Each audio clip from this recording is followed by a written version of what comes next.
감히 우리 오빠 잡아먹고 편하게 사는 주제에 뭐가 짜? 박민정의 손이 번개처럼 움직였습니다. 임신 8개월 한지혜의 뺨을 후려쳤죠. 바닥에 주저앉아 배를 감싸는 지혜. 그런데 남편 박준호는 웃고 있었습니다. 누나도 요즘 힘들어서 그래. 이해해줘. 현관문이 열렸습니다. 양복 차림에 강태준이 서 있었죠. 오조자산 대한산업회장, 지혜의 아버지였습니다. 강 회장의 눈빛이 얼어붙었습니다. 그날 이후 박 씨 일가에 무슨 일이 벌어졌을까요? 감히 우리 오빠 잡아먹고 편하게 사는 주제에 박민정의 목소리가 거실에 울려 퍼졌습니다. 차례상 앞이었죠. 김치를 집어든 민정의 얼굴이 일그러졌습니다. 이게 뭐야? 짜서 먹을 수가 있어. 한지혜가 황급히 일어났습니다. 죄송해요, 언니. 제가 다시 담글게요. 임신 8개월에 배가 불러 있었죠. 허리를 굽히기도 힘들어 보였습니다. 다시 담그긴. 이미 차례상에 올린 걸 어떡해. 민정이 김치 접시를 탁 내려놓았습니다. 시어머니 김순자가 옆에서 거들었죠. 그러게 말이야. 명절 음식은 전날 미리 준비하는 게 상식 아니겠어요. 아침에 허겁지겁 만들어서 이 모양이지. 지혜의 얼굴이 창백해졌습니다. 어머님, 죄송합니다. 제가 어제 몸이 안 좋아서. 핑계는. 몸이 안 좋으면 친정에 가 있든가. 김순자가 코웃음을 쳤습니다. 시아버지 박성호는 신문을 보는 척했죠. 거실 소파에 앉아있는 남편 박준호도 TV만 보고 있었습니다. 지혜가 주방으로 가려던 순간이었습니다. 서 있어. 민정이 지혜의 팔을 잡아챘죠. 언니 아파요. 아프긴. 이것도 모르면서 시집은 어떻게 왔어? 민정의 손이 번개처럼 움직였습니다. 찰싹. 뺨을 후려치는 소리가 거실에 울렸죠. 지혜가 비틀거렸습니다. 배를 감싸며 벽에 기댔습니다. 언니. 지혜의 목소리가 떨렸습니다. 언니는 무슨 언니야? 내가 감히 나한테 언니 소리를 해. 민정이 다시 손을 들었습니다. 이번엔 반대편 뺨이었죠. 찰싹. 지혜가 바닥에 주저앉았습니다. 배를 두 손으로 꼭 감싸고 있었죠. 아기. 아기. 울음이 터져나왔습니다. 거실이 순간 조용해졌습니다. 김순자가 민정을 말렸죠. 그만해라. 애 배에 있잖아. 그래도 가르쳐야죠, 어머니. 이런 애가 우리 집안 망칩니다. 민정이 지혜를 내려다봤습니다. 지혜가 남편을 올려다봤죠. 여보. 여보. 준호는 소파에 그대로 앉아 있었습니다. 심지어 웃고 있었죠. 누나도 요즘 힘들어서 그래. 이해해줘. 준호의 목소리는 가벼웠습니다. 지혜의 눈이 커졌습니다. 믿을 수 없다는 표정이었죠. 바로 그때였습니다. 현관문이 열렸습니다. 양복 차림의 남자가 들어섰죠. 60대 초반 위험 있는 인상이었습니다. 강태준이었습니다. 대한산업회장, 지혜의 아버지였죠. 명절 인사드리러 왔는데 강태준의 말이 멈췄습니다. 바닥에 주저앉아 울고 있는 딸이 보였죠. 붉게 부은 뺨, 배를 감싼 손, 흐느끼는 어깨. 강태준의 눈빛이 변했습니다. 얼어붙었죠. 차갑게 무섭게. 지혜야. 강태준이 딸에게 다가갔습니다. 무릎을 꿇고 앉았죠. 지혜의 뺨을 살펴봤습니다. 누가 그랬니? 목소리는 떨리지 않았습니다. 오히려 너무 차분해서 더 무서웠죠. 아버지. 지혜가 아버지 품에 안겼습니다. 강태준이 천천히 일어났습니다. 거실을 둘러봤죠. 박성호가 신문을 내려놓았습니다. 김순자가 앞치마를 만지작거렸죠. 민정은 팔짱을 끼고 서 있었습니다. 준호만 소파에 그대로 앉아 있었죠. 강태준의 시선이 사위에게 향했습니다. 준호 씨. 네, 장인어른. 준호가 일어났습니다. 여전히 웃고 있었죠. 방금 무슨 일이 있었습니까? 아, 그게. 누나가 좀. 준호가 머리를 극적였습니다. 명절이라 다들 예민하잖아요. 별일 아닙니다. 별일 아니라고요. 강태준이 천천히 고개를 끄덕였습니다. 임신 8개월 된 부인이 맞아서 바닥에 주저앉아 있는데 별일 아니라고. 준호의 웃음이 굳어졌습니다. 장인어른, 그게. 강태준이 손을 들어 말을 막았습니다. 지혜야. 일어나자. 강태준이 딸을 일으켰습니다. 조심스럽게 부축했죠. 병원 가자. 아기 확인해야지. 아버지, 괜찮아요. 괜찮지 않아. 가자. 강태준이 지혜를 현관으로 데려갔습니다. 박성호가 일어났죠. 사돈어른, 잠깐만요. 강태준이 돌아봤습니다. 박성호가 말을 이었습니다. 오해가 있으신 것 같은데. 오해요. 강태준의 목소리가 낮아졌습니다. 제 눈으로 똑똑히 봤는데 무슨 오해입니까? 그게 민정이가 요즘 좀 힘들어서. 힘들면 남의 임산부를 때려도 됩니까? 박성호가 입을 다물었습니다. 강태준이 현관문을 열었죠. 오늘 일은 제가 알아서 처리하겠습니다. 그 말만 남기고 나갔습니다. 문이 닫혔습니다. 거실이 조용해졌죠. 김순자가 민정을 돌아봤습니다. 너 왜 그랬어? 괜히. 어머니, 제가 뭘 잘못했어요. 며느리 교육이잖아요. 교육은 무슨. 장인어른이 다 봤잖아. 박성호가 한숨을 쉬었습니다. 준호는 다시 소파에 앉았죠. TV를 켰습니다. 아무 일도 없었다는 듯이. 차 안이었습니다. 강태준이 운전석에 앉았죠. 조수석에 지혜가 타고 있었습니다. 아버지, 정말 괜찮아요. 아기는 움직여요. 괜찮은 것 같아요. 그래도 확인해야지. 강태준이 시동을 걸었습니다. 신호를 기다리며 물었죠. 자주 그랬니? 지혜가 대답하지 않았습니다. 그게 대답이었죠. 강태준의 손에 힘이 들어갔습니다. 핸들을 꽉 쥐었습니다. 왜 말 안 했니? 말하면 뭐가 달라져요? 명절 때나 그런 거예요. 명절 때나 그런다고. 강태준이 딸을 봤습니다. 그럼 명절마다 맞았다는 거니? 지혜가 고개를 숙였습니다. 신호가 바뀌었습니다. 강태준이 엑셀을 밟았죠. 병원에 도착했습니다. 대한의료원이었습니다. 강태준이 이사장으로 있는 곳이었죠. 산부인과 이 원장이 직접 나왔습니다. 회장님, 진료 부탁합니다. 이 원장이 지혜를 진찰실로 데려갔습니다. 초음파 검사를 했죠. 태아 심박을 확인했습니다. 30분 후 결과가 나왔습니다. 아기는 괜찮습니다. 이 원장이 말했습니다. 다행히 충격이 배까지 전달되지 않았어요. 하지만요. 산모가 극심한 스트레스를 받았습니다. 혈압도 높아졌고요. 이 원장이 진단서를 작성했습니다.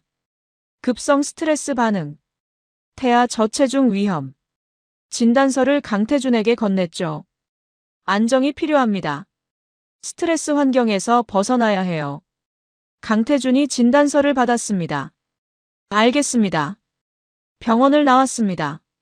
차에 타기 전 강태준이 휴대폰을 꺼냈죠. 전화를 걸었습니다. 최비서 실장이었습니다. 회장님, 내일 아침 8시에 사무실로 오세요. 알겠습니다. 준비할 게 있습니다. 무엇을 준비할까요? 강태준이 병원 건물을 올려다봤습니다. 사람 조사요. 전화를 끊었습니다. 지혜를 집으로 데려다 줬습니다. 한남동 본가였죠. 엄마한테 가 있어라. 아버지, 아기 낳을 때까지 여기 있어. 그 집에 다시 가지 마. 지혜가 아무 말 하지 못했습니다. 강태준이 딸의 어깨를 두드렸죠. 아빠가 늦게 알았구나. 미안하다. 지혜의 눈에서 눈물이 흘렀습니다. 그날 밤이었습니다. 강태준은 서재에 앉아 있었죠. 창밖을 바라봤습니다. 서울 야경이 보였습니다. 30년 사업을 했습니다. 수많은 배신을 받죠. 계약 파기, 뒤통수 배신. 하지만 오늘 본 건 달랐습니다. 자기 아내가 맞는데 웃고 있는 남자. 그게 자기 사위였습니다. 강태준이 책상 서랍을 열었습니다. 사진 한 장을 꺼냈죠. 지혜의 결혼식 사진이었습니다. 행복하게 웃고 있는 딸과 사위. 2년 전이었습니다. 강태준이 사진을 책상에 내려놓았습니다. 다시 창밖을 봤죠. 눈빛이 차가웠습니다. 내일부터 시작하겠습니다. 조용하게, 완벽하게. 다음 날 아침 8시였습니다. 대한산업본사 60층 회장실. 최비서실장이 들어왔습니다. 회장님, 출근하셨습니다. 55세의 최비서실장은 강태준 곁을 25년간 지킨 사람이었죠. 전직 국정원 출신이었습니다. 앉으세요. 강태준이 소파를 가리켰습니다. 두 사람이 마주 앉았죠. 무엇을 조사하시렵니까? 강태준이 메모지를 건넸습니다. 거기 적힌 사람들, 72시간 안에 모든 걸 파악하세요. 최 비서실장이 메모지를 봤습니다. 박성호, 김순자, 박민정, 박준호. 4명의 이름이 적혀 있었죠. 사돈댁 식구들이군요. 강태준이 고개를 끄덕였습니다. 회사, 재산, 인맥, 과거 전력. 빠뜨리는 거 없이 전부. 최 비서실장이 메모지를 접었습니다. 알겠습니다. 그리고 조용하게. 눈치채면 안 됩니다. 염려 마십시오. 최 비서실장이 일어났습니다. 72시간 후 보고 드리겠습니다. 나갔습니다. 강태준은 창밖을 바라봤죠. 서울 시내가 한눈에 보였습니다. 저 아래 어딘가에 박씨네 집이 있겠죠. 강태준의 눈빛이 차가웠습니다. 같은 시각 박씨네 집이었습니다. 박준호가 출근 준비를 하고 있었죠. 김순자가 아침상을 차렸습니다. 어제 일로 집안 분위기가 무거웠습니다. 박성호가 신문을 펼쳤죠. 준호야. 네, 아버지. 장인어른한테 전화 좀 해봐라. 준호가 넥타이를 매다 멈췄습니다. 무슨 말씀을 드려요? 사과해야지. 어제 기분 나쁘게 가셨잖아. 준호가 난처한 표정을 지었습니다. 아버지, 그냥 시간 좀 두는 게. 시간을 두긴. 사돈 관계가 틀어지면 어떡해. 박성호가 신문을 내려놓았습니다. 김순자가 거들었죠. 그러게요. 우리가 잘못한 것도 아닌데. 민정이 거실로 나왔습니다. 제가 뭘 잘못했어요. 며느리 교육했을 뿐인데. 교육을 그런 식으로 하니. 박성호가 한숨을 쉬었습니다. 며느리가 버릇이 없으니까 그렇죠. 민정이 팔짱을 꼈습니다. 준호는 아무 말 하지 않았습니다. 넥타이를 다 매고 가방을 들었죠. 저 출근합니다. 장인어른한테 전화해. 박성호가 다시 말했습니다. 네. 준호가 대답하고 나갔습니다. 하지만 전화할 생각은 없었죠. 그냥 며칠 지나면 괜찮아질 거라 생각했습니다. 비서실이었습니다. 최 비서실장이 팀원들을 소집했죠. 15명이 회의실에 모였습니다. 지금부터 특별조사를 시작합니다. 최 비서실장이 프로젝터를 켰습니다. 화면에 4명의 얼굴이 떴죠. 박성호, 김순자, 박민정, 박준호. 72시간 안에 이들에 대한 모든 정보를 수집합니다. 팀원들이 노트북을 열었습니다. 김대리, 박성호 회사 재무제표 확보. 거래처 매출, 부채 전부. 네, 실장님. 이대리, 부동산 등기부. 본인과 배우자 명의 전부. 알겠습니다. 박 과장, 박민정 이혼 소송 기록. 법원 문서 떼오세요. 최 비서실장의 지시가 빠르게 떨어졌습니다. 팀원들의 손가락이 키보드 위에서 움직이기 시작했죠. 첫 번째 보고가 올라온 건 6시간 후였습니다. 김대리가 서류를 들고 왔죠. 박성호 회사 자료입니다. 최 비서실장이 받아봤습니다. 회사명 성호정밀. 자본금 10억. 연매출 200억. 주요 거래처 명단이 나열돼 있었죠. 대한산업이 있었습니다. 납품 금액은 60억. 전체 매출의 30%였습니다. 최 비서실장의 입꼬리가 올라갔습니다. 이대리 보고도 올라왔습니다. 은행 대출 현황입니다. 서류를 펼쳤죠. 국민은행 30억, 신한은행 20억. 담보는 회사 건물과 박성호 명의 아파트. 총 50억의 대출이었습니다. 최 비서실장이 메모했습니다. 박 과장도 들어왔습니다. 박민정 이혼 소송 기록입니다. 3년 전 이혼. 사유는 성격 차이. 위자료 청구했으나 기각. 현재 무직 상태입니다. 좋아요. 계속 파세요. 다음 날이었습니다. 더 많은 정보가 쌓였죠. 박준호 회사 인사기록. 근무평가 중하위권. 승진 2회 탈락. 특이사항 3년 전 사내 성희롱 민원 이건. 최 비서실장이 눈을 가늘게 떴습니다. 이거 자세히 파보세요. 네, 실장님. 김순자에 대한 정보도 올라왔습니다. 아파트 분여회 민원 기록 5건. 경비원에게 갑질, 이웃 주민과 소음 분쟁. 2년 전에는 경비원 교체 요구했다가 관리소에서 거절당한 적도 있었죠. 최 비서실장이 모든 자료를 정리했습니다. 72시간이 됐습니다. 두꺼운 보고서가 완성됐죠. 회장실로 향했습니다. 회장님, 최 비서실장이 보고서를 책상에 놓았습니다. 조사 완료됐습니다. 강태준이 보고서를 펼쳤습니다. 한 장 한 장 넘겨봤죠. 박성호 회사는 우리 거래처군요. 네. 연 60억 규모입니다. 은행 대출은 50억입니다. 담보는 부동산. 강태준이 고개를 끄덕였습니다. 박민정은 이혼 후 무직. 친정에 얹혀 사는 중입니다. 박준호는 회사 평가 낮고 과거 성희롱 민원이 있습니다. 강태준이 보고서를 덮었습니다. 충분합니다. 어떻게 진행하시렵니까? 강태준이 창밖을 봤습니다. 단계적으로 갑니다. 먼저 경제부터. 최 비서실장이 메모했습니다. 구매팀에 연락하세요. 성호정밀과의 거래 재검토. 네.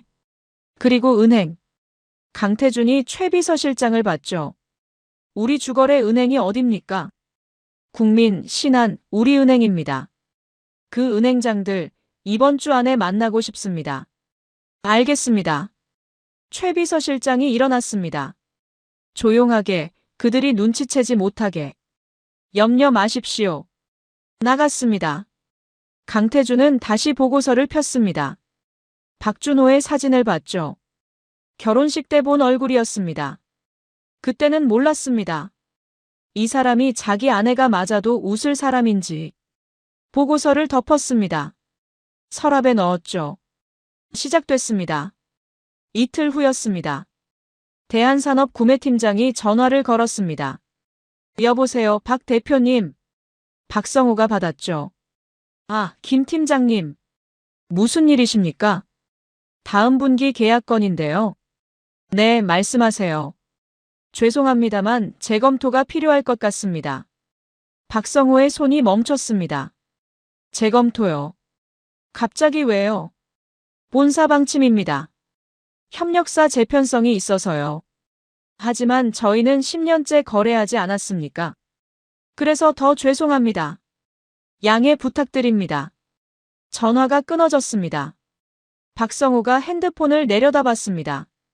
무슨 일이지? 불안한 예감이 들었죠. 그날 오후였습니다.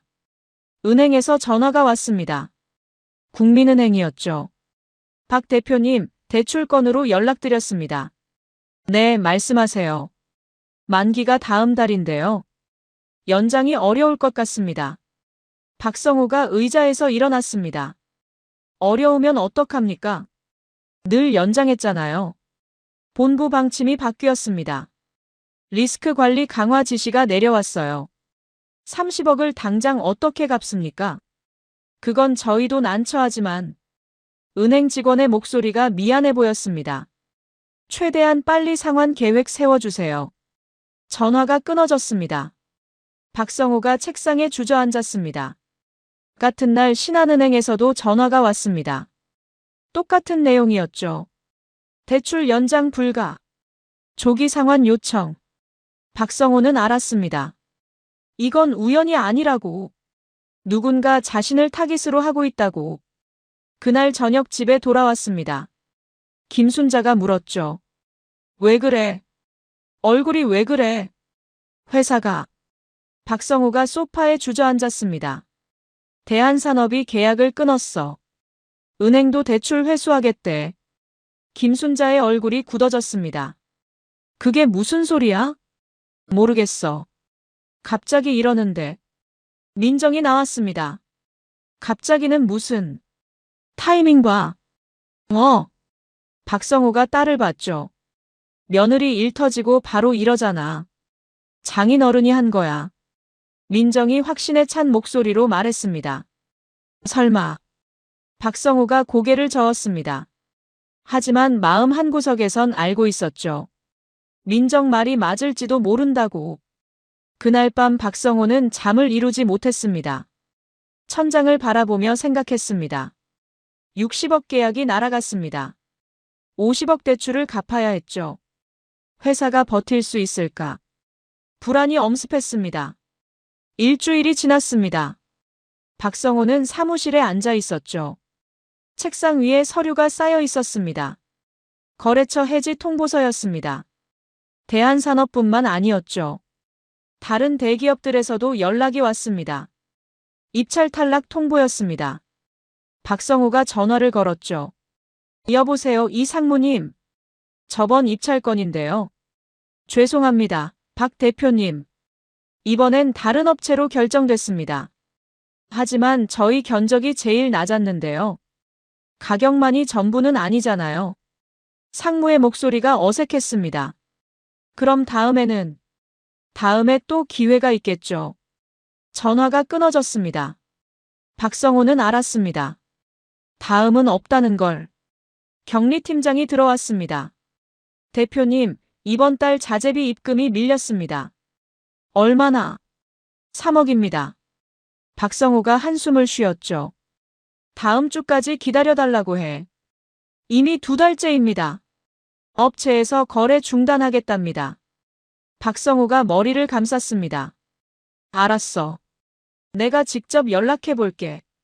경리팀장이 나갔습니다. 박성호는 창밖을 봤죠. 공장 직원들이 일하고 있었습니다. 15명의 직원. 이들의 월급을 어떻게 줄까? 핸드폰이 울렸습니다. 은행이었죠. 박 대표님, 상환 계획 세우셨습니까? 아직입니다. 시간을 좀 더 주시면. 저희도 난처합니다. 본부에서 독촉이 들어와서요. 박성호가 애원하듯 말했습니다. 한 달만 더 주십시오. 제가 꼭 마련하겠습니다. 한 달. 딱 한 달입니다. 그때까지 안 되면 담보 처분 들어갑니다. 전화가 끊어졌습니다. 담보 처분. 회사 건물과 자기 아파트였습니다. 박성호가 책상을 쳤죠. 쿵. 소리가 사무실에 울렸습니다. 그날 저녁이었습니다. 박성호가 술을 마시고 있었죠. 집 거실에서 혼자. 김순자가 물었습니다. 그렇게 마시면 어떡해? 마셔야 잠이 와. 회사는 어떻게 할 거야? 모르겠어. 박성호가 소주잔을 비웠습니다. 이게 다 누구 때문이야? 김순자가 민정을 쳐다봤죠. 민정은 TV를 보고 있었습니다. 내가 괜히 며느리를 때려서. 또 그 소리예요.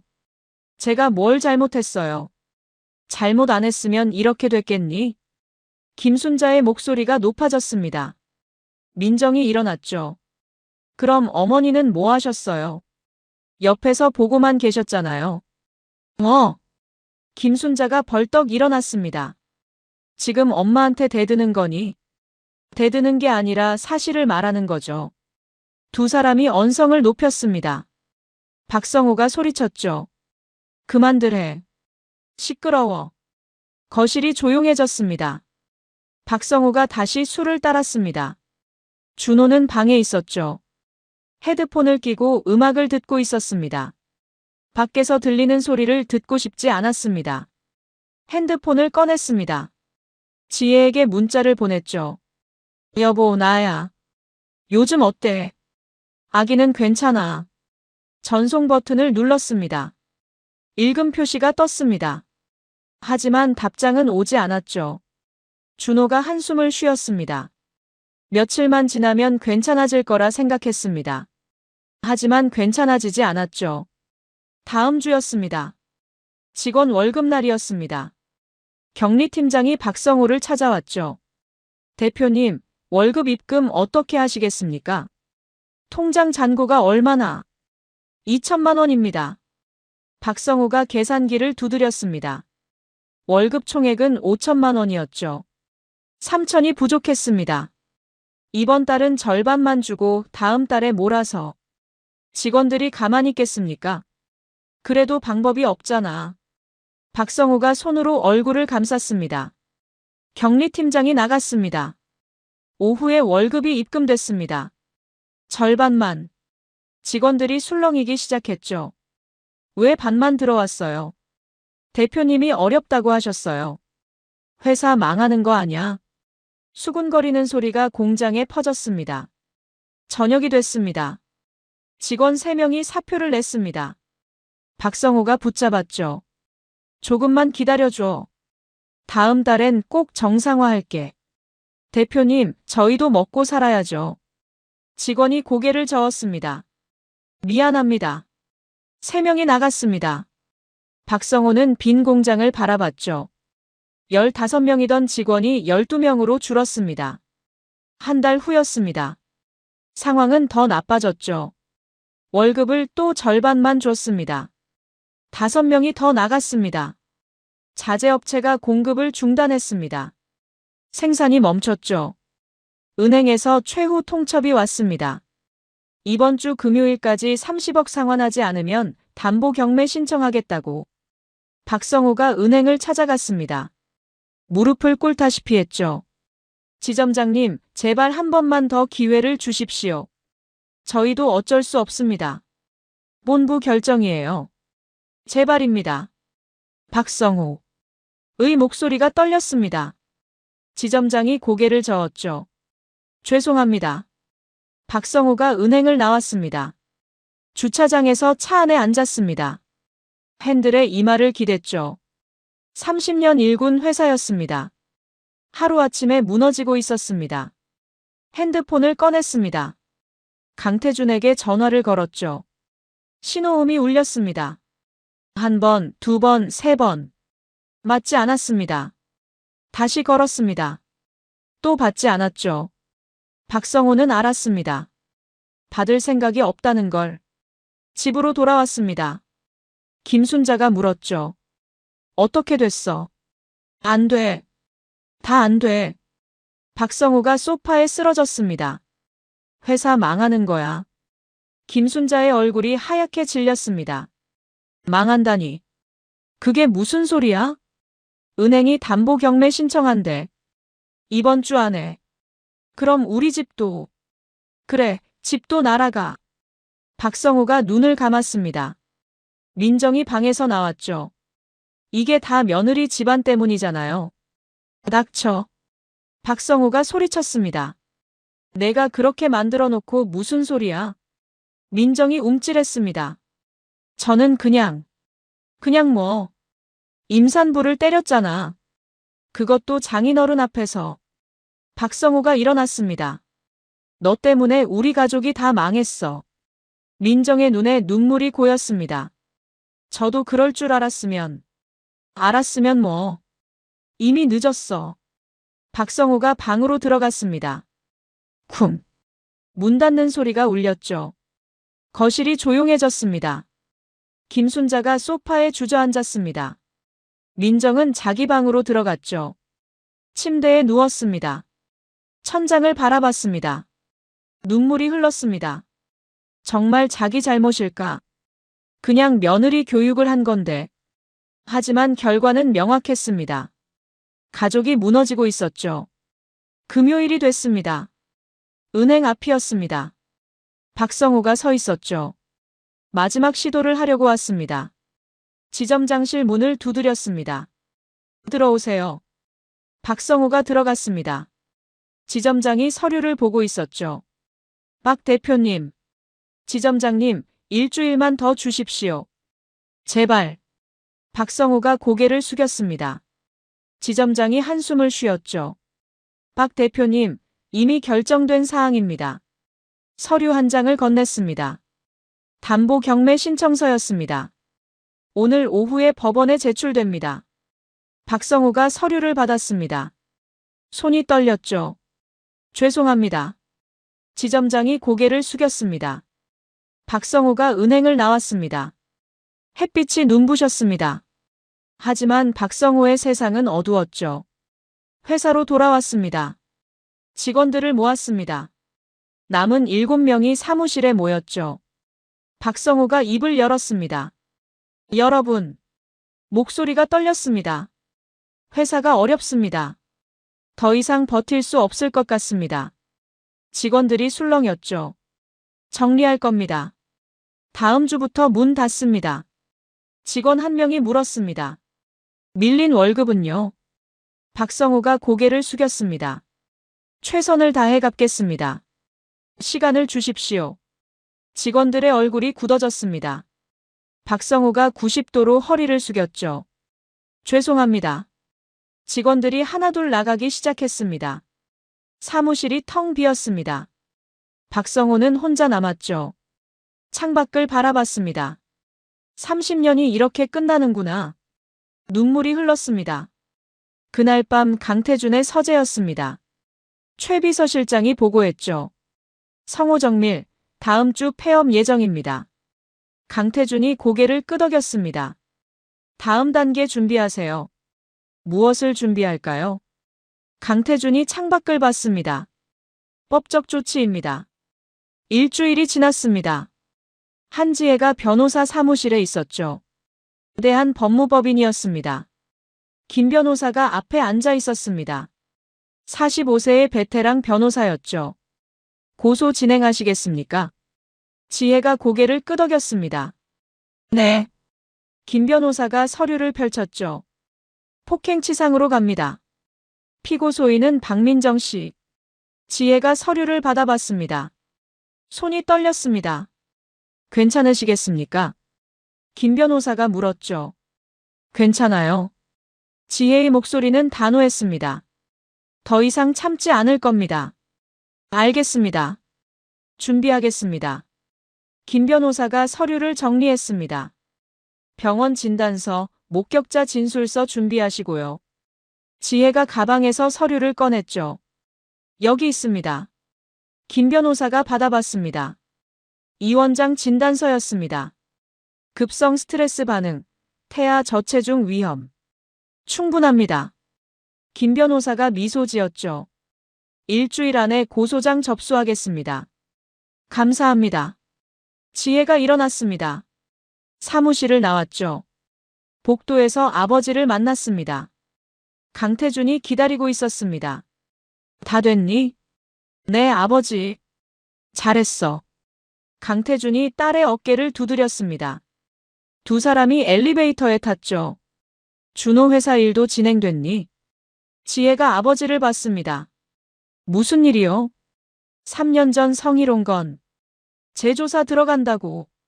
지혜의 눈이 커졌습니다. 그런 일이 있었어요. 증거 확보했어. 당시 피해 여직원 진술도. 강태준의 목소리가 차가웠습니다.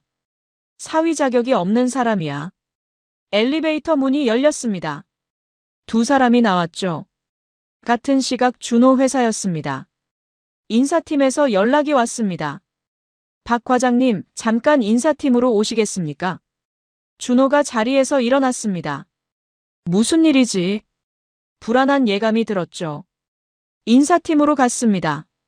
팀장이 심각한 표정으로 앉아 있었습니다. 앉으세요. 준호가 의자에 앉았습니다. 무슨 일입니까? 3년 전 성희롱 건 기억하시죠? 준호의 얼굴이 굳어졌습니다. 그건 무마된 거 아닙니까? 재조사 들어갑니다. 팀장이 서류를 내밀었죠. 내부 감사팀에서 결정했습니다. 준호가 서류를 받았습니다. 손에 힘이 들어갔죠. 당시 피해 여직원이 다시 제보했습니다. 그건 오해입니다. 오해든 아니든 조사는 진행됩니다. 팀장이 일어났습니다. 조사 기간 동안 대기 발령입니다. 대기 발령이요? 네. 오늘부터 출근하지 마세요. 준호가 벌떡 일어났죠. 이건 너무하는 거 아닙니까? 회사 방침입니다. 팀장이 문을 열었습니다. 나가보세요. 준호가 복도로 나왔습니다. 동료들이 쳐다봤죠. 수군거리는 소리가 들렸습니다. 준호가 자기 자리로 갔습니다. 짐을 챙기기 시작했죠. 박스에 물건을 담았습니다. 사진, 서류, 개인 물품들. 10년 다닌 회사였습니다. 박스를 들고 엘리베이터로 갔습니다. 동료 한 명이 탔죠. 준호를 보더니 시선을 피했습니다. 1층에 내렸습니다. 로비를 지나갔죠. 경비원이 쳐다봤습니다. 준호가 건물 밖으로 나왔습니다. 햇빛이 눈부셨죠. 박스를 차에 실었습니다. 핸들을 잡았습니다. 손이 떨렸죠. 며칠 후였습니다. 박민정에게 등기가 왔습니다. 서울중앙지방검찰청. 민정이 봉투를 뜯었죠. 고소장이었습니다. 고소인 한지혜. 피고소인 박민정. 혐의 폭행치상. 민정의 손이 떨렸습니다. 어머니. 김순자를 불렀죠. 뭐야? 김순자가 고소장을 받아봤습니다. 얼굴이 하얗게 질렸죠. 이게 무슨 일이야? 며느리가 저를 고소했어요. 김순자가 주저앉았습니다. 미쳤네. 완전히 미쳤어. 어떡해요, 어머니. 민정의 목소리가 떨렸습니다. 변호사를 구해야지. 돈이 어디 있어요? 김순자가 한숨을 쉬었죠. 국선 변호인 신청해야겠네. 그날 저녁 준호가 집에 왔습니다. 거실 분위기가 무거웠죠. 무슨 일이에요? 민정이 고소장을 건넸습니다. 준호가 받아봤습니다.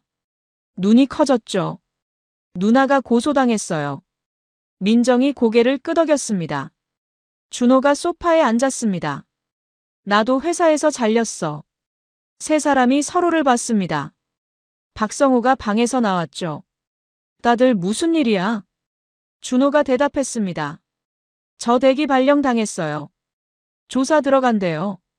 박성우가 한숨을 쉬었습니다. 우리 집안이 통째로 무너지고 있어. 일주일 후 언론에 보도가 났습니다.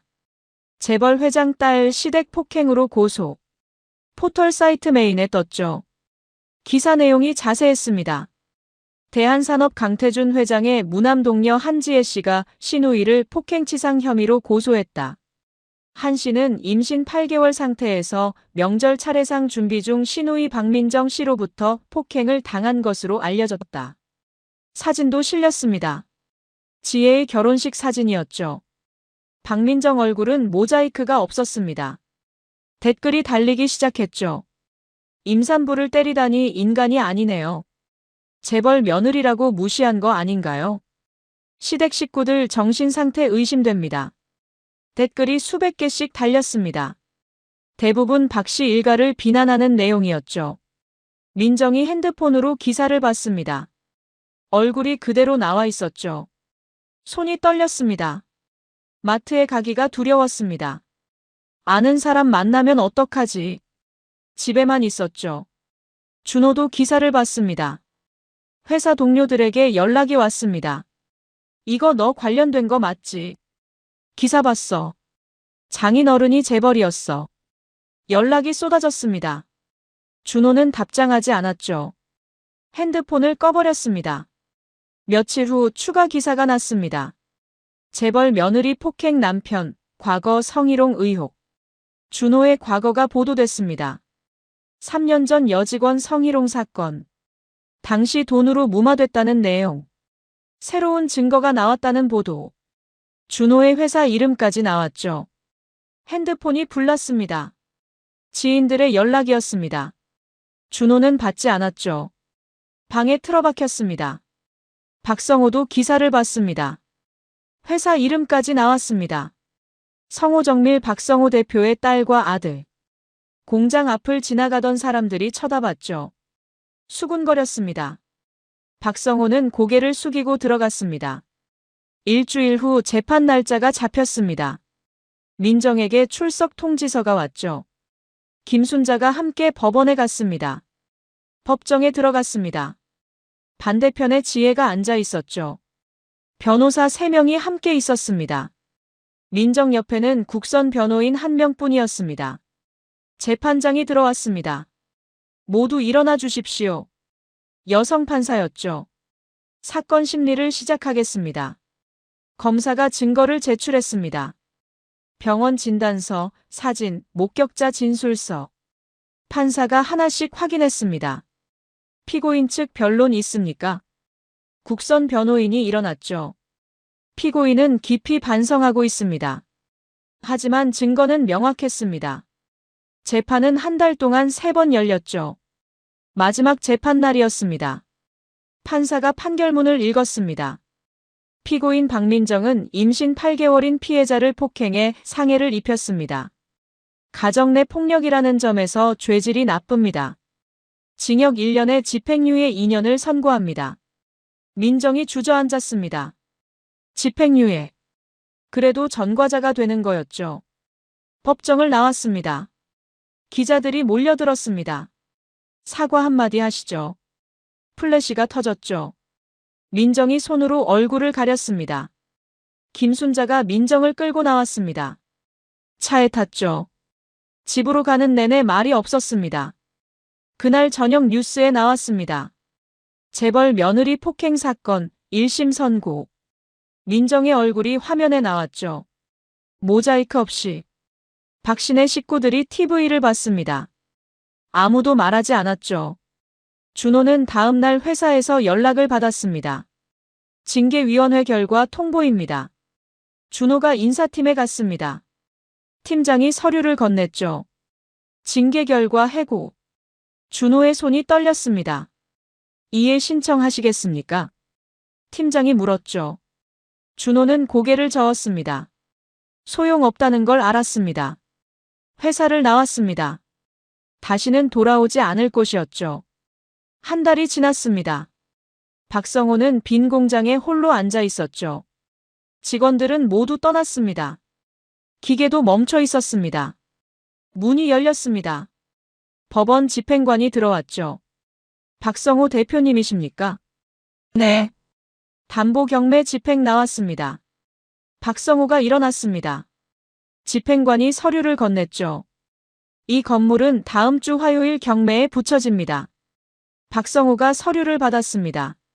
손이 떨렸습니다. 그날까지 퇴거하시면 됩니다. 알겠습니다. 박성호의 목소리가 잠겼습니다. 집행관이 건물을 둘러봤죠.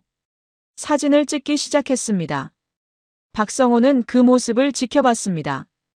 30년 일군 회사가 사진으로 기록되고 있었습니다. 집행관이 나갔습니다. 박성호는 의자에 주저앉았죠. 고개를 떨구었습니다. 눈물이 떨어졌습니다. 책상 위에 떨어진 눈물이 서류를 적셨습니다. 같은 날 저녁이었습니다. 박신의 집 문 앞에 딱지가 붙었죠. 빨간색 경매 공고문이었습니다. 이웃 주민이 지나가다 봤습니다. 저 집 경매 나왔네. 수군거리기 시작했죠. 김순자가 저녁장을 보고 돌아왔습니다. 문 앞 딱지를 봤죠. 얼굴이 하얗게 질렸습니다. 급히 집 안으로 들어갔습니다. 여보. 박성호를 불렀죠. 박성호가 거실로 나왔습니다. 문 앞에 뭐가 붙었어? 경매 공고야. 박성호가 소파에 앉았습니다. 우리 집도 경매에 나간 거야. 김순자가 주저앉았죠. 그럼 우리 어디 가서 살아? 모르겠어. 박성호가 머리를 감쌌습니다. 민정이 방에서 나왔습니다. 무슨 일이에요? 집이 경매 나갔어. 김순자가 말했습니다. 민정의 다리에 힘이 빠졌죠. 소파에 앉았습니다. 이게 다 내 잘못이에요. 목소리가 떨렸습니다. 이제 와서 후회해서 뭐해? 김순자가 돌아봤습니다. 미안해요, 어머니. 미안하다고 달라지는 거 없어. 김순자가 방으로 들어갔습니다. 쿵. 문 닫는 소리가 울렸죠. 거실이 조용해졌습니다. 준호가 집에 왔습니다. 분위기가 무거웠죠. 무슨 일이에요? 민정이 대답했습니다. 집이 경매 나갔어. 준호가 멈춰 섰습니다. 가방이 손에서 떨어질 뻔했죠. 그럼 우리 어디 가요? 모르겠어. 박성호가 대답했습니다. 준호가 자기 방으로 들어갔습니다. 침대에 쓰러졌죠. 천장을 바라봤습니다. 모든 게 무너지고 있었습니다. 회사도 잃었고 집도 잃게 됐습니다. 핸드폰을 꺼냈죠. 지혜에게 전화를 걸었습니다. 신호음이 울렸습니다. 맞지 않았습니다. 문자를 보냈죠. 여보, 제발 한 번만 통화하자. 전송했습니다. 답장이 왔습니다. 연락하지 마세요. 변호사 통해서 이혼 서류 보낼게요. 준호의 손이 떨렸습니다. 이혼. 그 단어가 눈앞에 보였습니다. 다음 주였습니다. 등기로 서류가 왔습니다. 준호 앞으로였죠. 뜯어봤습니다. 변호사 사무실 이름이 적혀 있었습니다. 이혼 합의서였습니다. 조항을 읽었죠. 양육권 전부 한지혜. 면접교섭권 없음. 위자료 3억 원. 준호의 눈이 커졌습니다. 3억이요. 어떻게 3억을 내요? 변호사 사무실에 전화했습니다. 여보세요.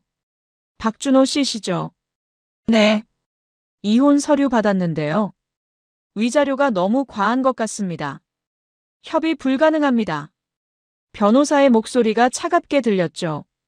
하지만 3억은 제가 평생 벌어도 그건 박 씨 사정이고요. 서명 안 하시면 재판 가겠습니다. 재판 가면 어떻게 되는데요? 더 불리해지실 겁니다. 전화가 끊어졌습니다. 준호는 서류를 구겼습니다. 손에 힘을 주었죠. 하지만 찢지는 못했습니다. 며칠 후였습니다. 강태준이 준호에게 연락을 보냈습니다. 만나자는 내용이었죠. 장소는 호텔 라운지였습니다. 준호가 도착했습니다. 정장을 입었지만 헤어 보였습니다. 구석 테이블로 안내받았죠. 강태준이 앉아 있었습니다. 앉으세요. 준호가 의자를 당겼습니다. 떨리는 손으로 앉았죠. 이혼 서류 받으셨죠? 네, 장인어른. 준호의 목소리가 작았습니다. 서명은요? 아직입니다. 강태준이 커피를 한 모금 마셨습니다. 왜 안 하셨습니까? 위자료가 너무 많습니다. 많다고요. 강태준이 준호를 봤죠. 제 딸이 얼마나 다쳤는지 아십니까? 준호가 고개를 숙였습니다. 임신 8개월에 맞았어요. 아기가 위험했고요. 그런데 당신은 웃고 있었죠. 죄송합니다. 죄송하다고 달라지는 거 없습니다. 강태준이 가방에서 서류를 꺼냈습니다. 테이블 위에 던졌죠. 박 씨, 3년 전 성희롱 건 아시죠? 그건 무마됐습니다. 새로운 증거 있어요. 강태준이 서류를 펼쳤습니다. 통장 사본, 녹취록, 증인 진술서가 있었습니다. 이거 검찰에 넘기면 기소됩니다. 준호의 얼굴이 하얗게 질렸죠. 장인어른. 추가로 폭행 방조건도 있습니다. 강태준이 다른 서류를 꺼냈습니다. 이것까지 합치면 실형 받습니다. 최소 3년. 준호의 손이 떨렸습니다. 선택하세요. 강태준이 펜을 꺼냈죠. 이혼 서류에 서명하고 조용히 사라지거나 재판 가서 감옥 가거나. 준호가 입술을 깨물었습니다. 아이는요? 제 아이잖아요. 면접교섭권 없습니다. 왜요? 당신은 아빠 자격 없어요. 강태준의 목소리가 차가웠습니다. 폭행 방조한 사람한테 무슨 자격이 있습니까? 준호가 아무 말 못했습니다. 법정 가면 제가 이깁니다. 강태준이 몸을 앞으로 기울였죠. 변호사도 증거도 돈도 다 제가 많으니까. 준호의 눈에서 눈물이 흘렀습니다. 지금 여기서 서명하세요. 강태준이 펜을 건넸습니다. 아니면 법정에서 봅시다. 준호의 손이 펜으로 갔습니다. 서류를 당겼죠. 서명란을 봤습니다. 박준호. 세 글자를 쓸 자리였습니다. 손이 떨려서 글씨가 흔들렸죠. 천천히 이름을 썼습니다. 마지막 획을 그었습니다. 눈물이 서류 위에 떨어졌죠.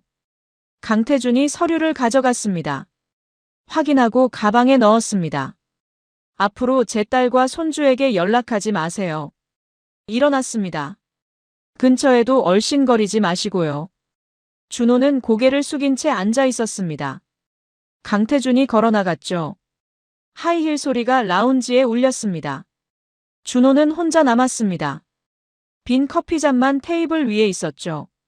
한참을 그렇게 앉아 있었습니다. 사람들이 지나갔습니다. 하지만 준호는 움직이지 않았죠. 마침내 일어났습니다. 비틀거리며 나갔습니다. 호텔 밖으로 나왔죠. 햇빛이 눈부셨습니다. 하지만 준호의 세상은 어두웠습니다. 모든 게 끝났죠. 아내도 아이도 미래도 다 잃었습니다. 그날 저녁 집에 돌아왔습니다. 박성호가 물었죠. 어떻게 됐니? 이혼했어요. 준호가 소파에 쓰러졌습니다. 박성호가 소리쳤습니다. 내가 그렇게 쉽게 포기하면 어떡해. 선택지가 없었어요, 아버지. 준호가 눈을 감았습니다. 감옥 가거나 이혼하거나. 김순자가 나왔죠. 손주는 어떡하고. 못 봐요. 면접 교섭권도 없어요. 김순자가 주저앉았습니다. 우리 손주를. 울음이 터져나왔습니다. 박성호가 벽을 쳤죠. 쿵. 손가락이 빨개졌습니다. 이게 다 누구 때문이야? 모두가 민정을 쳐다봤습니다. 민정은 방 안에 있었죠. 문틈으로 밖을 보고 있었습니다. 가족의 목소리가 들렸습니다. 내 때문이야. 다 내 때문에 이렇게 됐어. 민정이 문을 닫았습니다. 침대에 앉았죠. 무릎을 껴안았습니다. 울기 시작했습니다. 목을 놓아 울었습니다. 하지만 거실에는 들리지 않았습니다. 두꺼운 문이 소리를 막았죠. 다음 날이었습니다. 경매가 진행됐습니다. 회사 건물이 낙찰됐죠. 박성호 집도 낙찰됐습니다. 법원에서 통지서가 왔습니다. 2주 내 퇴거하라는 내용이었습니다. 박성호가 짐을 싸기 시작했죠. 30년 살던 집이었습니다.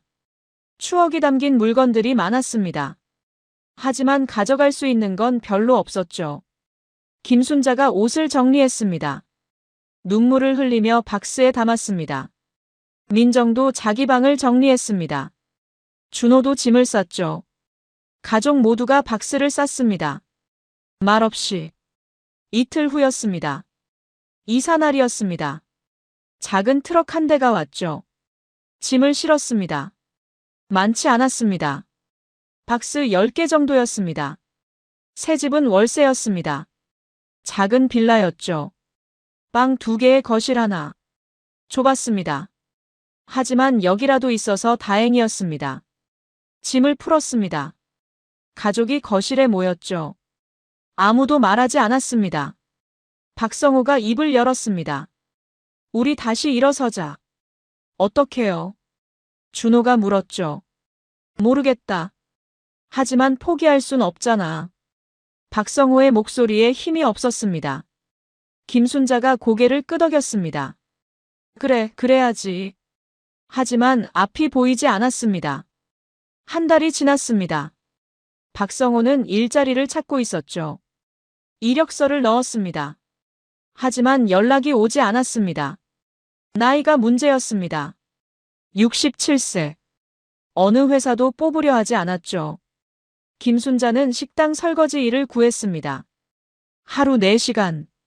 시급 10,000원. 손이 트고 거칠어졌습니다. 하지만 돈이 필요했죠. 민정도 일을 찾았습니다. 하지만 전과 기록이 문제였습니다. 면접을 보러 갔죠.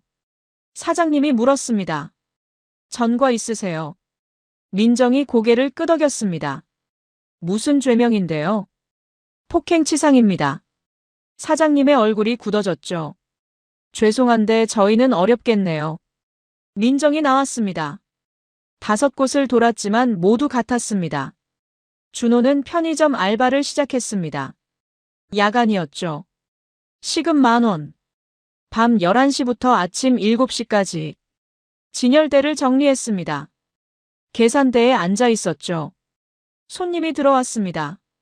대학 동기였습니다. 준호야. 동기가 놀란 표정을 지었죠. 여기서 뭐 해? 일하고 있어. 준호가 바코드를 찍었습니다. 그래. 힘내. 동기가 어색하게 웃으며 나갔습니다. 준호는 그 자리에 서 있었죠. 손이 떨렸습니다. 어느 날이었습니다. 박성호가 결심했습니다. 사과하러 가야겠다고. 강태준 회장을 만나야 한다고. 대한산업본사로 갔습니다. 로비에서 안내데스크에 갔죠. 강태준 회장님을 만나고 싶습니다.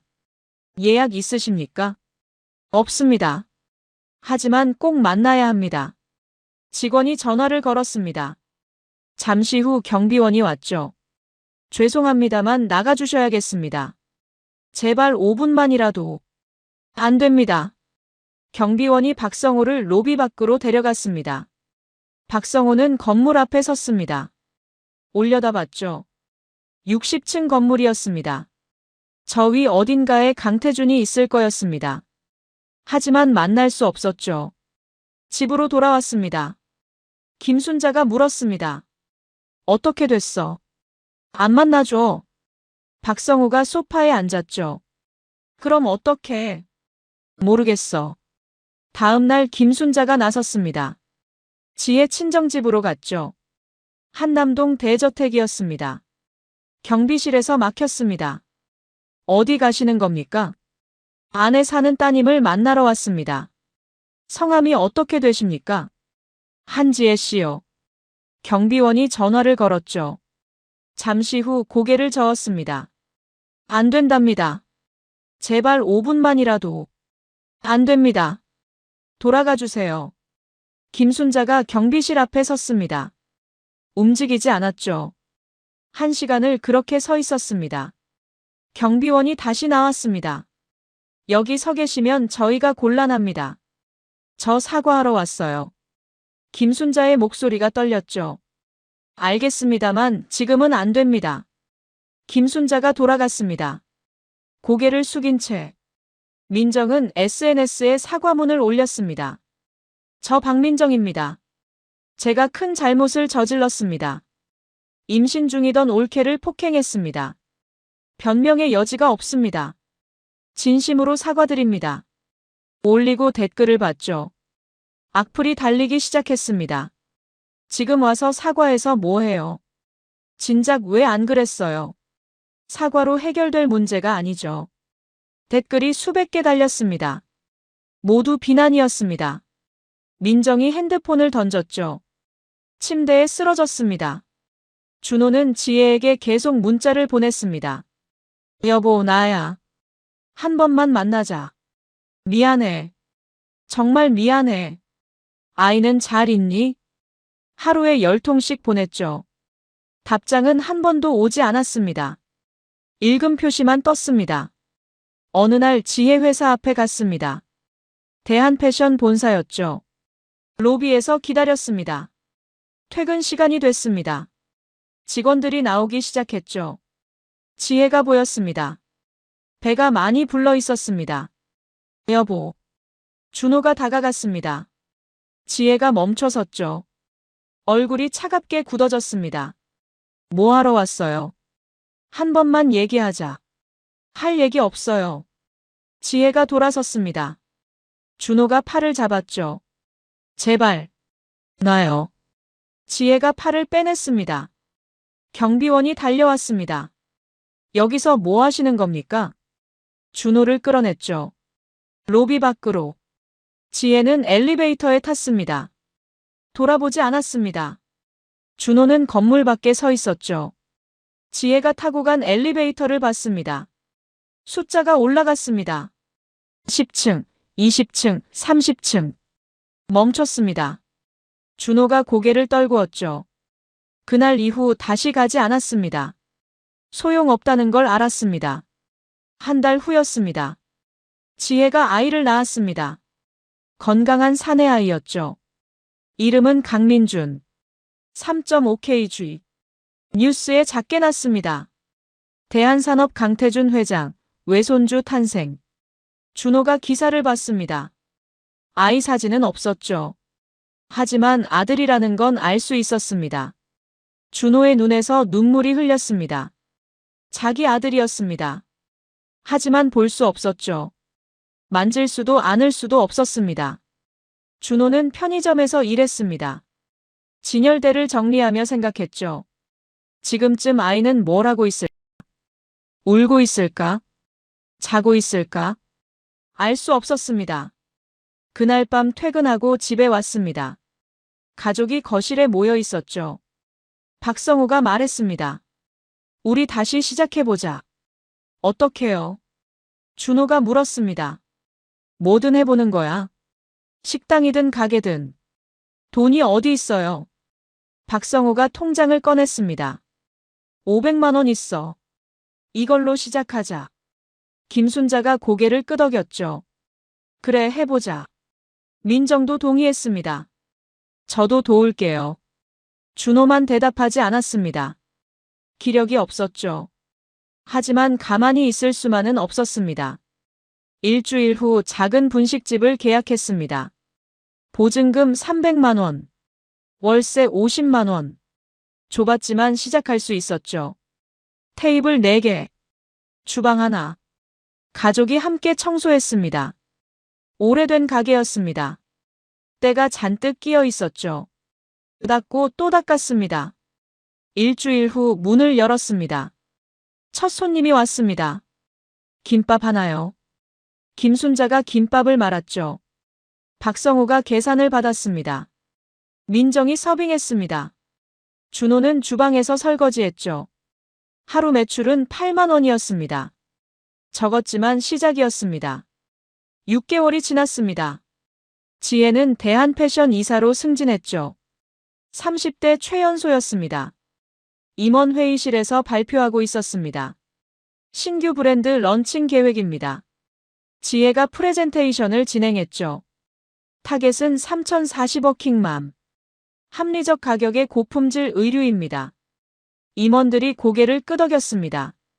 좋습니다. 진행하세요. 대표이사가 말했죠. 회의가 끝났습니다. 지혜가 사무실로 돌아왔습니다. 책상 위에 액자가 있었죠. 민준이 사진이었습니다. 돌잔치 때 찍은 사진. 한복을 입고 웃고 있었습니다. 지혜가 미소 지었죠. 핸드폰이 울렸습니다.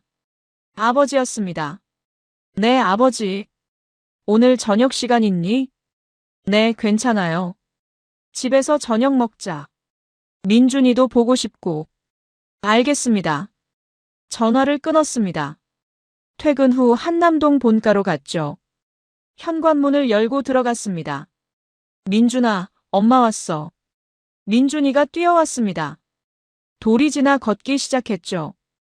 뒤뚱뒤뚱. 엄마. 지혜가 아들을 안아 올렸습니다. 우리 민준이 잘 있었어. 강태준이 거실에서 나왔습니다. 왔구나. 네, 아버지. 민준이가 할아버지를 봤죠. 할아버지. 강태준이 손주를 받아 안았습니다. 우리 민준이. 할아버지 보고 싶었지. 식탁에 음식이 차려져 있었습니다. 가족이 둘러앉았죠. 지혜, 강태준, 민준이. 밥을 먹으며 이야기를 나눴습니다. 회사는 어때? 좋아요. 신규 브랜드 준비 중이에요. 잘하고 있구나. 강태준이 미소 지었습니다. 민준이가 숟가락을 들고 밥을 먹으려 했죠. 서툴렀지만 혼자 하려 했습니다. 잘한다, 민준아. 지혜가 아들을 도와줬습니다. 식사가 끝났습니다. 강태준이 민준이와 놀아줬죠. 거실 바닥에 앉아 블록을 쌓았습니다. 민준이가 웃으며 무너뜨렸습니다. 할아버지가 다시 쌓아줬죠. 지혜는 그 모습을 지켜봤습니다. 따뜻한 광경이었습니다. 행복했습니다. 같은 시각 박신의 분식집이었습니다. 저녁 손님들로 붐볐죠. 테이블 4개가 모두 찼습니다. 김순자가 김밥을 말았습니다. 박성호가 떡볶이를 끓였죠. 민정이 서빙했습니다. 준호는 설거지를 했습니다. 여기 라면 추가요. 네, 알겠습니다. 민정이 주문을 받았죠. 주방에 전달했습니다. 박성호가 라면을 끓이기 시작했습니다. 손님들이 음식을 먹으며 이야기했죠. 여기 김밥 맛있어요. 떡볶이도 괜찮네요. 김순자가 미소 지었습니다. 감사합니다. 6개월 동안 단골이 생겼습니다. 입소문이 났죠. 손맛이 좋다고. 하루 매출이 30만 원까지 올랐습니다. 적지만 생활할 수 있었습니다. 저녁 9시였습니다. 마지막 손님이 나갔죠. 가족이 정리를 시작했습니다. 테이블을 닦았습니다. 바닥을 쓸었죠. 주방 기구를 정리했습니다. 모두 지쳐 보였습니다. 하지만 불평하지 않았죠. 오늘 매출 얼마야? 박성호가 물었습니다. 32만 원이에요. 김순자가 대답했죠. 잘했네. 박성호가 고개를 끄덕였습니다. 집으로 돌아왔습니다. 좁은 빌라였죠. 각자 방으로 들어갔습니다. 준호는 침대에 누웠습니다. 핸드폰을 꺼냈죠. SNS를 열었습니다. 지혜 계정을 검색했습니다. 새 사진이 올라와 있었죠. 민준이가 블록을 가지고 노는 사진. 웃고 있었습니다. 준호의 눈에서 눈물이 흘렀습니다. 자기 아들이었습니다. 하지만 남의 아이 같았죠. 만날 수도 않을 수도 없었습니다. 핸드폰을 내려놓았습니다. 천장을 바라봤습니다. 언젠가 만날 수 있을까? 사과할 수 있을까? 알 수 없었습니다. 다음 날 아침이었습니다. 분식집 문을 열었죠. 손님이 들어왔습니다. 70세 정도 돼 보이는 노인이었습니다. 어서 오세요. 김순자가 인사했습니다. 김밥 하나 주세요. 네. 김밥을 말아내왔죠. 노인이 먹으며 주위를 둘러봤습니다. 여기 가족이 운영하시나 봐요. 네, 그렇습니다. 음식 맛이 좋네요. 감사합니다. 노인이 계산하고 나갔습니다. 다음 날도 왔죠.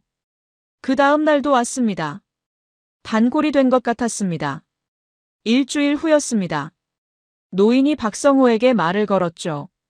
사장님, 잠깐 시간 있으십니까? 네, 말씀하세요. 제가 사회복지법인 이사장을 하고 있습니다.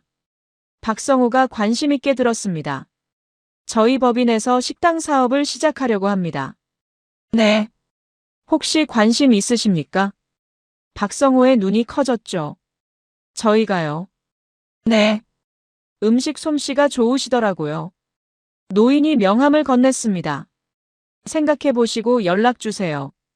박성호가 명함을 받았습니다. 희망복지재단 이사장 이동수. 감사합니다. 그날 저녁 가족회의를 했습니다. 이 이사장님이 제안을 하셨어. 무슨 제안이요? 준호가 물었죠.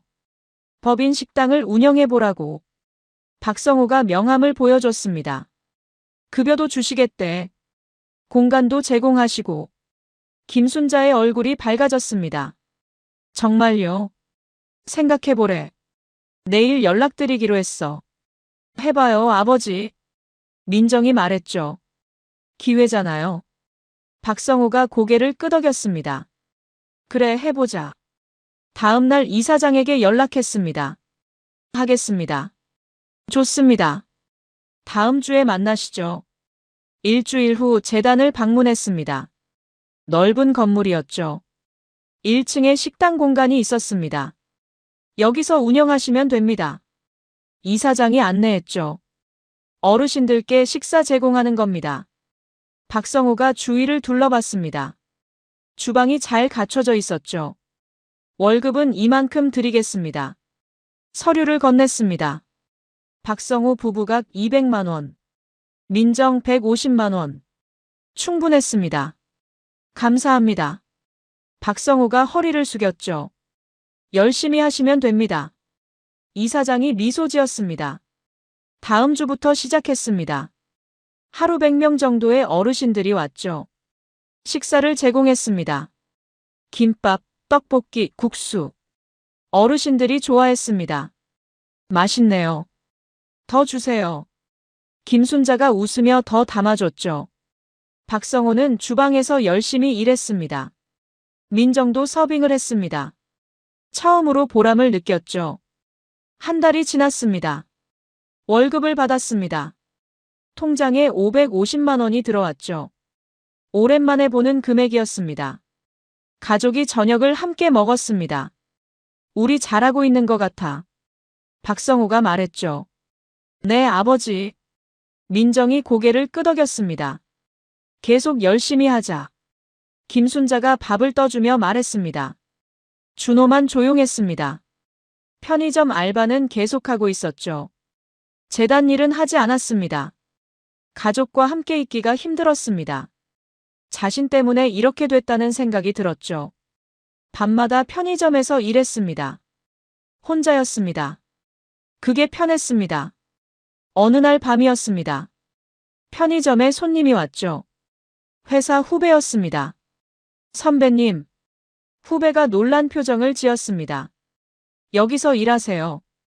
응. 준호가 바코드를 찍었죠. 힘내세요. 후배가 어색하게 말하고 나갔습니다. 준호는 그 자리에 서 있었습니다. 손이 떨렸죠. 예전에는 과장이었습니다. 후배들을 이끌었죠. 지금은 편의점 알바였습니다. 후배에게 계산을 받아주는 한숨이 나왔습니다.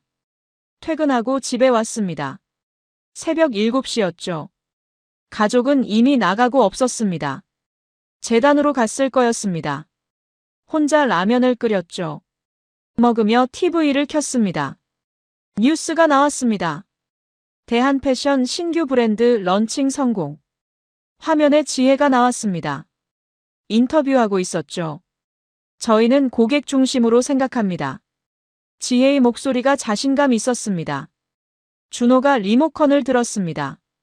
TV를 껐죠. 라면 그릇을 내려놓았습니다. 침대로 갔습니다. 눈을 감았죠. 하지만 잠이 오지 않았습니다. 지혜의 얼굴이 떠올랐습니다. 민준이 웃음소리가 들리는 것 같았죠. 하지만 환청이었습니다. 준호는 베개를 끌어안았습니다. 조용히 울었습니다. 목소리를 죽이며 1년이 지났습니다. 지혜는 대한패션 부사장이 됐습니다. 민준이는 새 돌을 맞았죠. 건강하게 자라고 있었습니다. 강태주는 손주와 매주 공원에 갔습니다. 그네를 밀어줬죠. 민준이가 깔깔 웃었습니다. 할아버지, 더. 강태준이 미소 지으며 더 밀어줬습니다. 행복한 시간이었죠. 박신의 가족은 재단 식당을 2년째 운영했습니다. 안정됐습니다. 빚도 조금씩 갚아나갔죠. 이사장이 제안했습니다. 2호점을 열어보시는 게 어떻습니까? 2호점이요. 네. 다른 지역에도 필요합니다. 박성호가 생각했습니다. 해보겠습니다. 2호점이 열렸죠. 민정이 책임자가 됐습니다. 열심히 일했습니다. 어르신들이 좋아했죠. 민정도 웃을 수 있게 됐습니다. 과거의 잘못을 조금씩 씻어내는 기분이었습니다. 준호는 여전히 편의점에서 일했습니다. 하지만 변화가 생겼죠. 낮에 상담센터에 다니기 시작했습니다. 분노 조절 치료를 받았습니다. 처음엔 거부감이 있었죠. 하지만 점점 도움이 됐습니다. 자신의 문제를 인정했습니다. 과거를 돌아봤죠. 잘못을 깨달았습니다. 상담사가 물었습니다. 지금 가장 하고 싶은 게 뭐예요? 사과하고 싶습니다. 누구한테요? 아내한테요? 아이한테요? 그럼 해보세요. 어떻게요? 만나주지도 않는데. 편지를 써보는 건 어떨까요? 준호가 생각했습니다. 그날 밤 편지를 쓰기 시작했죠. 지혜에게. 용서를 바라지 않습니다. 그냥 제가 잘못했다는 걸 알았다고 말하고 싶습니다. 편지를 썼습니다. 다음 날 붙였죠. 답장은 기대하지 않았습니다. 하지만 반송되지는 않았습니다. 그것만으로도 다행이었죠. 2년이 더 지났습니다. 지혜는 대한패션 상무가 됐죠. 사회공헌팀을 총괄했습니다. 학대 피해 여성지원재단을 설립했습니다. 희망재단이라는 이름이었죠. 출범식이 열렸습니다. 지혜가 인사말을 했습니다. 제 경험이 다른 분들께 도움이 되길 바랍니다. 박수가 터져나왔죠. 기자들이 사진을 찍었습니다. 재단은 학대 피해 여성들에게 법률 지원, 상담, 쉼터를 제공했습니다. 많은 사람들이 도움을 받았죠. 지혜는 보람을 느꼈습니다. 자신의 아픔이 누군가에게 희망이 되고 있었습니다. 민준이는 5살이 됐습니다. 유치원에 다녔죠. 활발하고 밝은 아이였습니다. 강태준과 매주 시간을 보냈습니다. 할아버지, 오늘 유치원에서 그림 그렸어. 그래. 뭘 그렸는데? 할아버지랑 엄마랑 나. 민준이가 그림을 보여줬죠. 세 사람이 손을 잡고 웃고 있는 그림이었습니다. 강태준의 눈가가 촉촉해졌습니다. 잘 그렸다, 민준아. 머리를 쓰다듬어줬죠. 지혜는 행복했습니다. 아들이 건강하게 자라고 있었습니다. 일도 보람 있었죠.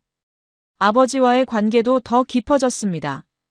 과거의 상처는 아물고 있었습니다. 새로운 삶이었죠. 박신의 가족은 재단 식당 3호점까지 열었습니다. 안정적이었습니다. 빚도 다 갚았죠. 작은 아파트를 전세로 얻었습니다. 박성호와 김순자가 살았습니다. 민정은 2호점 근처에 원룸을 얻었죠. 독립했습니다. 사회복지사 자격증도 땄습니다. 이사장 법인에서 일하기 시작했죠. 어르신들을 돌보는 일이었습니다. 힘들었지만 의미 있었습니다. 과거를 속죄하는 기분이었죠. 어느 날 민정이 박성호를 찾아왔습니다. 아버지, 왔구나.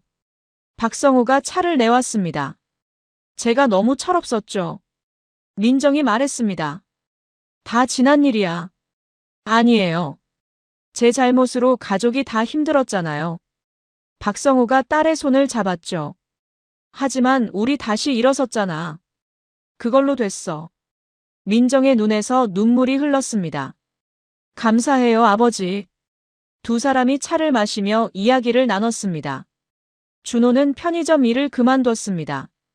작은 배달 대행 일을 시작했죠. 오토바이를 탔습니다. 하루 종일 달렸습니다. 힘들었지만 생각할 시간이 없어서 좋았죠. 저녁에는 동사무소에서 봉사활동을 했습니다. 독거노인 도시락 배달이었습니다. 어르신들이 고마워했죠. 고맙네, 젊은이. 아닙니다. 제가 더 감사합니다. 준호가 허리를 숙였습니다. 봉사를 하며 조금씩 치유됐습니다. 자신의 잘못을 인정하고 조금씩 변화하려 노력했죠. 어느 날 저녁이었습니다. 준호가 재단 식당을 찾아갔습니다. 문을 열고 들어갔죠. 박성호가 주방에서 나왔습니다. 준호야. 아버지. 두 사람이 마주봤습니다. 밥 먹었니? 아직이요. 들어와. 같이 먹자. 주방 한쪽 테이블에 앉았습니다. 박성호가 국수를 끓여줬죠. 두 사람이 마주 앉아 먹었습니다. 회사는 어때? 배달 일하고 있어요. 그래. 힘들지? 괜찮아요. 준호가 국물을 마셨습니다. 너도 우리랑 같이 일할 생각 없니? 저는요. 응. 식당 일 같이 하자. 준호가 아버지를 봤죠. 제가 도움이 될까요? 당연하지. 넌 내 아들이잖아. 박성호가 아들의 어깨를 두드렸습니다. 생각해 볼게요. 준호가 고개를 숙였습니다. 며칠 후 준호가 다시 찾아왔습니다. 하겠습니다. 그날부터 준호도 재단 식당에서 일하기 시작했죠. 설거지부터 시작했습니다. 서빙도 했습니다. 주방 일도 배웠죠. 가족과 함께 일하는 게 처음엔 어색했습니다. 하지만 점점 익숙해졌죠. 민정이 가끔 들렀습니다. 오빠, 잘 지내? 응, 너도. 남매가 어색하게 대화를 나눴습니다. 하지만 예전보다 나았죠. 조금씩 회복되고 있었습니다. 어느 날 준호가 지혜에게 편지를 또 보냈습니다. 여전히 용서를 바라지 않습니다. 다만 민준이가 크면 아빠가 어떤 사람이었는지 알려주세요. 잘못 많이 한 사람이었다고. 하지만 뒤늦게나마 반성하며 살았다고. 편지를 붙였습니다. 이번에도 반송되지 않았죠. 지혜는 편지를 받았습니다. 읽었습니다. 답장하지는 않았죠. 하지만 버리지도 않았습니다. 서랍에 넣어뒀습니다. 언젠가 민준이에게 보여줄 날이 올지도 모른다고 생각했습니다. 어느 주말이었습니다. 강태준이 민준이와 공원에 갔습니다. 벤치에 앉아 아이스크림을 먹었죠. 민준아. 네, 할아버지. 행복하니? 네. 엄마랑 할아버지랑 있으면 행복해요. 강태준이 손주를 안았습니다. 할아버지도 행복하단다. 두 사람이 공원을 산책했습니다. 햇살이 따뜻했죠. 강태준은 생각했습니다. 복수가 아니었습니다. 정의였죠. 딸을 지킨 것이었습니다. 후회하지 않았습니다. 같은 시각 재단 식당이었습니다. 박신의 가족이 함께 일하고 있었죠. 박성호, 김순자, 준호. 손님들에게 음식을 내왔습니다. 어르신들이 웃으며 먹었습니다. 맛있어요. 박성호가 미소 지었죠. 감사합니다. 가족이 함께 웃었습니다. 힘들었지만 이겨냈습니다. 바다까지 갔다 왔죠. 하지만 다시 일어섰습니다. 완전히 회복되지는 않았습니다. 잃은 것도 많았죠. 하지만 남은 것도 있었습니다. 가족이 있었습니다. 일할 수 있는 기회가 있었죠. 그것만으로도 감사했습니다. 저녁이 됐습니다. 문을 닫았죠. 정리를 시작했습니다. 가족이 함께 움직였습니다. 말없이. 하지만 편안했죠. 준호가 설거지를 하며 생각했습니다. 언젠가 민준이를 만날 수 있을까? 사과할 수 있을까? 알 수 없었습니다. 하지만 포기하지 않았죠. 계속 살아갈 것입니다. 조금씩 나아지려 노력하며 그날 최선을 다하며 정리가 끝났습니다. 불을 껐죠. 밖으로 나왔습니다. 하늘에 별이 떠 있었습니다. 박성호가 올려다봤죠. 참 많이도 돌아왔구나. 김순자가 남편의 손을 잡았습니다. 그래도 우리 함께잖아. 박성호가 아내 손을 꼭 쥐었습니다. 준호도 하늘을 봤습니다. 저 별 중 하나가 민준이를 비추고 있을까? 바람이 불었습니다. 차가웠지만 상쾌했죠. 세 사람이 함께 걸었습니다. 집으로 가는 길. 어둠 속이었지만 함께였기에 무섭지 않았습니다. 다른 곳에서는 지혜가 민준이를 재우고 있었습니다. 동화책을 읽어줬죠. 민준이가 스르르 잠들었습니다. 지혜가 아들 이마에 입맞춤했습니다. 잘 자, 우리 아들. 거실로 나왔습니다. 강태준이 앉아 있었죠. 민준이 잤니? 네, 아버지. 차 한잔 할까? 좋아요. 두 사람이 차를 마시며 이야기를 나눴습니다. 창밖으로 서울 야경이 보였습니다. 불빛들이 반짝였죠. 아버지. 감사해요. 뭐가? 절 지켜주셔서. 강태준이 딸의 손을 잡았습니다. 당연한 거야. 두 사람이 미소 지었죠. 세상은 공평했습니다. 뿌린 대로 거뒀죠. 하지만 잘못을 인정하고 바뀌려는 사람에겐 다시 시작할 기회도 줬습니다. 지혜는 더 강해졌습니다. 박신의 가족은 교훈을 얻었죠. 준호는 변화하기 시작했습니다. 각자의 자리에서, 각자의 방식으로 삶은 계속됐습니다.